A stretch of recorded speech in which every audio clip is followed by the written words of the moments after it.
Times news channel देखे आप सभी दर्शकों का बहुत बहुत स्वागत है। मैं हूं रमनदीप कौर। इस वक्त की बड़ी खबर आ रही है प्रयागराज से। क्या है पूरा मामला, देखने के लिए बने रहिए हमारे साथ। संगम नगरी प्रयागराज 9 साल पहले मुजफ्फरनगर दंगे का फैसला आ गया है। 9 साल बाद कोर्ट ने खतौली के विधायक समेत 12 लोगों को दोषी करार देते हुए एडीजी कोर्ट ने इन लोगों पर 2 साल का कारावास 10-10 हज़ार रुपये के जुर्माने की सज़ा सुनाई है। साथ ही अब इस मामले पर कांग्रेस के प्रदेश प्रवक्ता सैयद साहब ने बीजेपी पर निशाना साधा है। साथ ही उन्होंने इस पूरे मामले पर गंभीर आरोप लगाते हुए बीजेपी पर खरी खोटी सुनाई है। और इस मामले पर उनका कहना है, कहा कि जब दंगा हो रहा था तो हर किसी को मालूम था ये दंगा भाजपा के द्वारा प्रायोजित है। ऐसे में उन्होंने कई गंभीर आरोप लगाए हैं। क्या कुछ कहा है, आइए सुनाते हैं। देखिए, जब मुजफ्फरनगर में दंगा था तो पूरे समाज में ये पता था कि मुजफ्फरनगर दंगा भारतीय जनता द्वारा प्रायोजित दंगा है। उसी दौरान अखबारों ने लिखा था जिन लोगों को सज़ा हुई उनके हाथों में धर दिया, घटनास्थल पर धारदार हथियार पाए गए थे। लेकिन भारतीय जनता पार्टी ने उस बात को नहीं माना और आखिर में आज कोर्ट ने भी उस बात को मोहर लगा दी है कि भारतीय जनता पार्टी उस दंगे में लिप्त थी। उसके 2 विधायक, उसमें दोनों लोगों को सज़ा हो गई, उस बात की पुष्टि होती है।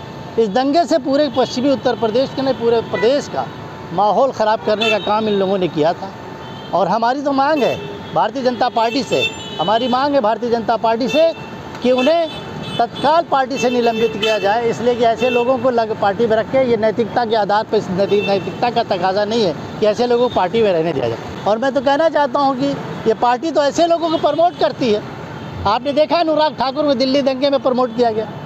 तो लेकिन फिर भी मेरी मांग ये है कि नैतिकता के आधार पर इन्हें पार्टी से निकाला जाए, इसलिए कि इन्होंने पूरे उत्तर प्रदेश नहीं, पूरे देश के गंगा जमनी तहजीब को, पूरे देश के माहौल को, भाईचारे को ख़त्म करने का काम किया है और वहाँ पूरी खेती तबाह हो गई। इसलिए हमारी मांग है कि इन्हें तत्काल पार्टी से निलंबित किया। नगरी प्रयागराज खबर का हुआ असर, स्टेचर न देने वाले अधिकारी पर होगी कार्रवाई। बता दें, तेज बहादुर सपरू में राजापुर के रहने वाला एक परिवार इलाज कराने युवक को लेकर पहुंचा था, जहां पर युवक चलने के हालत में नहीं था। वहीं जब युवक के लिए स्ट्रेचर मांगा गया तो स्ट्रेचर देने वाले अधिकारी ने कहा खाली नहीं है और उसे स्ट्रेचर नहीं मिला और मजबूरी में कांधे पर ही परिजनों को मरीज को लेकर आना जाना पड़ा, जिसका वीडियो सोशल मीडिया पर वायरल हुआ, जिसके बाद प्रमुखता बढ़ दिखाई थी। वहीं अब इस मामले पर जब CHO शारदा चौधरी से बात कही तो उनका कहना था हॉस्पिटल प्रशासन की पूरी मंशा है कि अस्पताल में आने वाले सभी मरीजों को सुविधा मिल सके।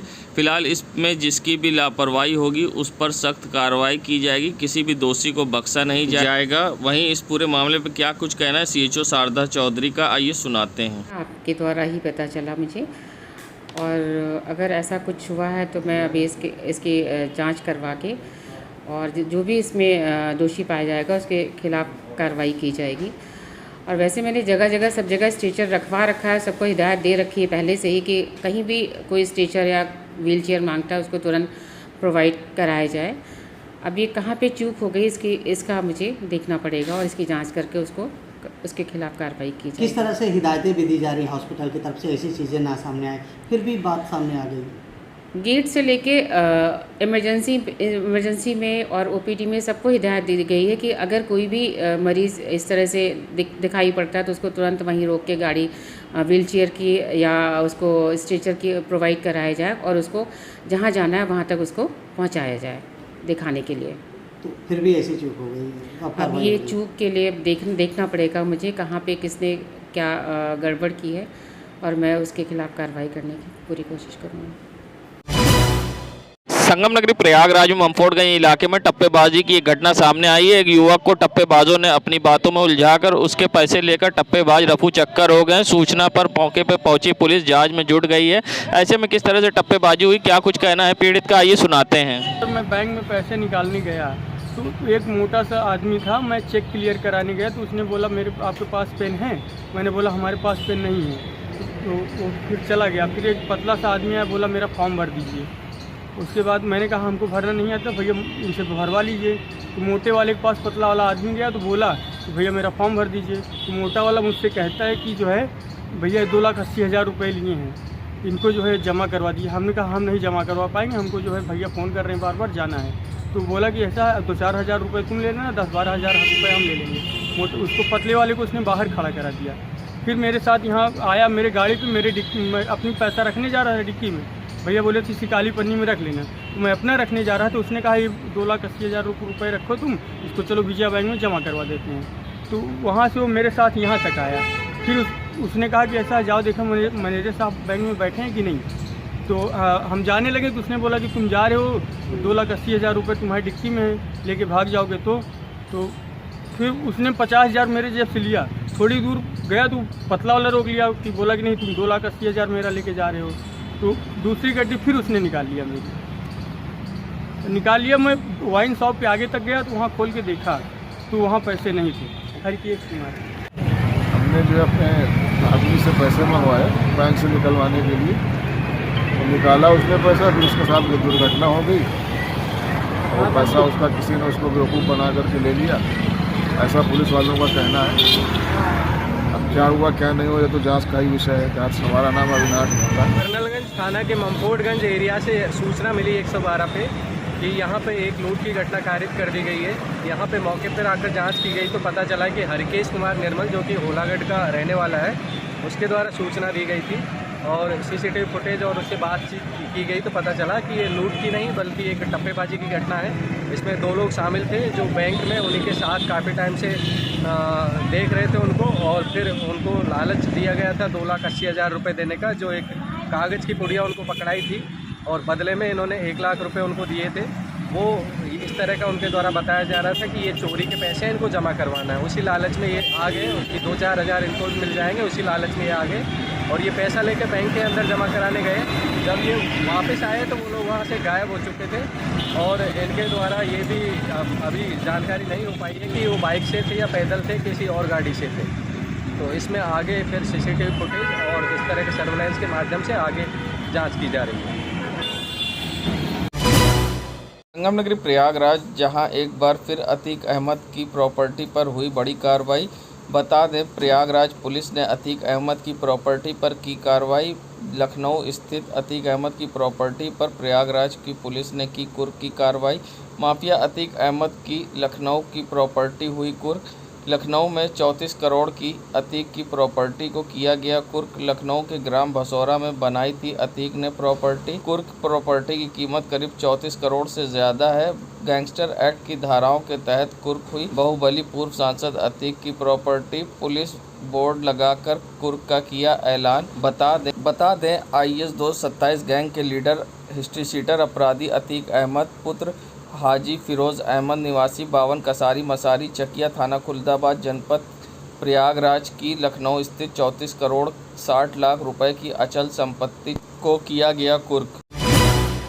संगम नगरी प्रयागराज में जहां तेजी से डेंगू पैर पसार रहा है, तो ऐसे में अब सपा नेता व शहर दक्षिणी से पूर्व विधायक हाजी परवेज अहमद ने मंत्री नंदी व महापौर के कार्य पर सवाल खड़े किए हैं। साथ ही उन्होंने फॉगिंग कराने की मांग की है। साथ ही करैली क्षेत्र में फॉगिंग न होने से और गंदगी के अंबार को लेकर उन्होंने नाराजगी जाहिर की है। क्या कुछ कहा है, आइए सुनाते हैं। हम तो मांग करते हैं कि फॉगिंग करें और इससे बहुत अलर्ट रहने की ज़रूरत है। अपने बच्चों को सबको अलर्ट करें।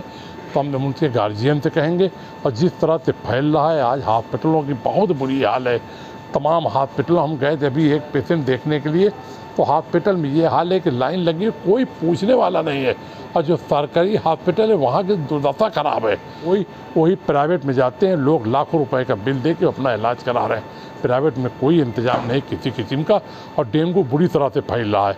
तो हम तो शासन प्रशासन से ये कहना चाहेंगे कि शासन प्रशासन को अपनी तरफ से पूरा जिस तरह से हॉस्पिटल में इलाज होना चाहिए इलाज करावें और डेंगू के मरीजों का खास तौर से ख्याल रखा जाए। महापौर हैं, मंत्री जी हैं, अगर काम करेंगे तो काम दिखेगा, काम नहीं करेंगे तो काम नहीं दिखेगा, जनता जानती है। और हम तो उनसे भी आग्रह करेंगे कि उनको काम करना चाहिए। इस वक्त दुख का समय है, तमाम लोग पेशेंट परेशान हैं, डेंगू बुरी तरह से फैल गया है, समझे, तो उनका पूरा इलाज पूरी व्यवस्था उनकी करना चाहिए। संगम नगरी प्रयागराज पहुंचे डिप्टी CM केशव प्रसाद मौर्य आज मां कल्याणी देवी मंदिर पहुंचे, जहां उन्होंने आज विधि विधान के साथ मां की पूजा अर्चना की। साथ ही उन्होंने भव्य आरती की तो प्रयागराज के लिए मंगल कामना की। वहीं इस मौके पे क्या कुछ कहा उन्होंने, आइए सुनाते हैं। ये माँ का भक्त हूँ, भगवान का भक्त हूँ। धार्मिक स्थलों के प्रति गहरी आस्था रखता हूँ। कई दिन से मन में था, आज दर्शन का सौभाग्य प्राप्त हुआ है और विशेष तौर से आज माता कल्याणी देवी जी के प्राकृतिक स्वरूप के मतलब उनके चरणों के दर्शन करने का सौभाग्य मिला। मैं पहली बार ऐसा स्वरूप देखा हूँ, बहुत अंदर से प्रसन्न हूँ। माँ के चरणों में प्रार्थना है कि हमारे देश, हमारे प्रदेश, हमारे प्रयाग की निरंतर उन्नति के लिए अपनी कृपा बनाए रखें। डेंगू भी बढ़ गया, डेंगू के लिए जरूरी उपाय किए जा रहे हैं। संगम नगरी प्रयागराज, जहां दीपावली के त्यौहार से पहले सफाई के घरों में कार्य शुरू हो गया लक्ष्मी जी के आगमन को लेकर, तो वहीं दीपावली का त्यौहार करीब होने पर अब रंगों की दुकानों पर अच्छी खासी भीड़ दिख रही। जहां कोरोना काल में किसी तरह का कार्य न होने से बिक्री नहीं थी, तो वहीं इस बार पेंट से ज़्यादा वॉलपेपर की दुकानदारों के अनुसार डिमांड है। ऐसे में लोग बढ़ चढ़कर नई डिज़ाइनें पसंद कर रहे हैं। ऐसे में इस बार किस तरह से डिमांड है, आइए जानते हैं क्या कहना है दुकानदार। इस समय जो ज़्यादा डिमांड है कस्टमर्स की, वो उनकी पेंट्स और वॉलपेपर को लेकर है। जैसे कस्टमर्स की डिमांड होती है कि वो इंटीरियर के लिए वॉलपेपर वगैरह और एक्सटीरियर के लिए टेक्सचर्स वगैरह करा रहे हैं, प्लस पेंट्स की ज़्यादा डिमांड है। मतलब जहाँ 2 साल पहले लोग ऐसे नॉर्मल पुट्टी करा के पेंट करा लेते थे, अभी क्या है कि कस्टमर्स को इमल्शन बेस्ड पेंट का रिक्वायरमेंट होता है। तो अभी क्या है कि उनको वॉलपेपर, टेक्सचर्स, ये सब की ज़्यादा रिक्वायरमेंट होती है। इस बार की मार्केटिंग बहुत ही अच्छी हो रही है, काफ़ी अच्छी ग्रो कर रही है, लोगों की सेल अच्छी हो रही है सर, लोगों की चॉइस बढ़ रही है, लोग अलग अलग तरीके से अपनी चॉइस कर रहे हैं, डिफरेंट टाइप के अपने इंटीरियर्स को डेकोरेट कर रहे हैं। होम डेकोर की सुविधा चाहता है, तो बहुत सारे चीज़ें हैं, कस्टमर आके ये चीज़ें फील करना चाहता है, तो हम लोग इनकी हाउस की इमेजेस अपने स्क्रीन में सेव कर लेते हैं। उसमें अलग अलग वेरिएंट इनको लगा के दिखा सकते हैं कि आपके रूम में सोफे के साथ ये टेक्सचर फिनिश अच्छा लगेगा। पेंट तो लोग करवा ही रहे हैं, पेंट तो लोग पहले भी करवा रहे थे, तो अब ट्रेंड चेंज हो गया है। लोग कम से कम चाहते हैं घर में 1-2 जगह पे वॉलपेपर लगवाना चाहते हैं। इस समय ज़्यादा ट्रेंड में चल रहा है, बहुत लोगों को लाइक कर रहे हैं ये। बाद में राजेश केसरवानी काम कर रहे हैं दीपावली के सीज़न में, और दीपावली के सीज़न में जैसे हम लोग हर साल पेंट का काम करते थे, काफ़ी ज़्यादा पेंट था अलग अलग वैरायटी का, उसी तरीके से मतलब अब 2 सालों से, मतलब पिछले साल तो कम थी, इस बार अपेक्षा ज़्यादा है। वॉलपेपर का काम काफ़ी तेज़ी से निकल रहा है और लोग लगवा भी रहे हैं एशियन पेंट का वॉलपेपर, क्योंकि पेंट के मुकाबले बहुत बेहतरीन लुक आता है इसका। और सबसे अच्छी चीज़ के अलग अलग डिज़ाइन मिल जाती है, अलग अलग वैरायटी मिल जाती है।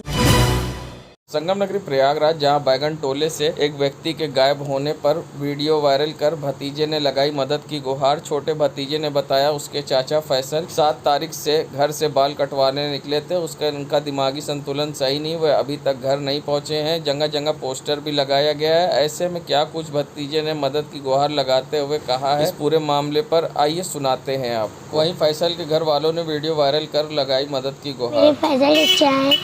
ये 7 तारीख शाम से लापता हैं, ये अभी तक घर लौट कर नहीं आ पाए हैं। इन्होंने नीली कलर की बुशर्ट पहन रखा है और काली कलर की लोअर पहन रखा है, जिसमें लाल पैपिन लगी हुई है, और हवाई चप्पल पहना है, लाल पट्टा उसमें है। ये बैगन टोला के रहने वाले हैं। इस नंबर से सूचित करिए 9307479995।